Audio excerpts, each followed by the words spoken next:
services today in the gym.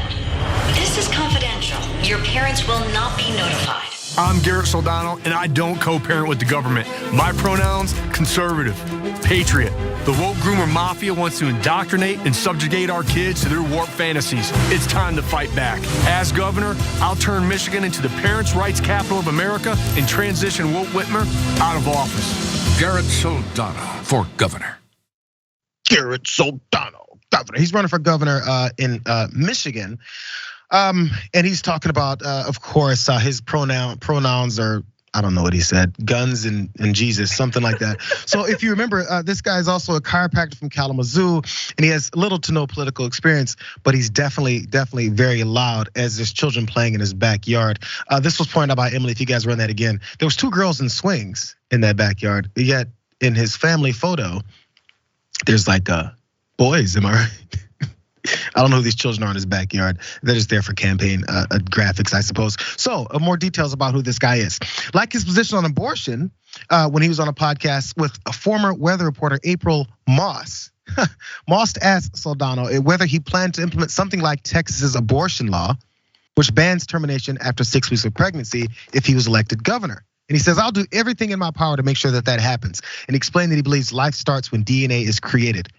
We must defend life in all instances, is what he then also told her, to the extent that he also wanted to point out that, aborting a fetus, if someone is even raped, is a problem for him, because again, he actually doesn't care about life. And I get it. There's a lot of situations out there when you talk about rape and everything else, and hey, maybe they deserve an abortion. We're always going to fight for life.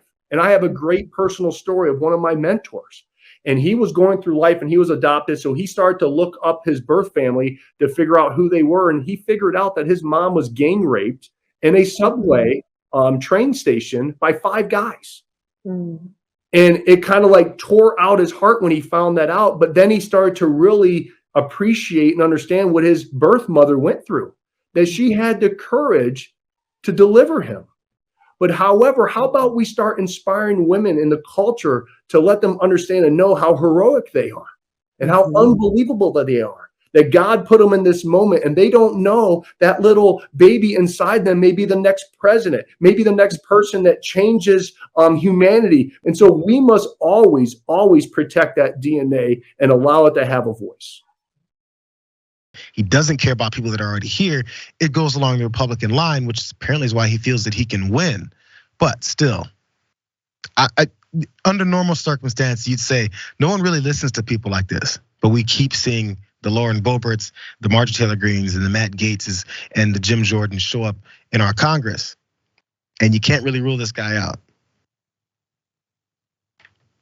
Yeah, I think it works because demonizing people who are traditionally already marginalized, like trans youth and their parents and allies, is always a winning ticket with these people. It's really disgusting and dangerous.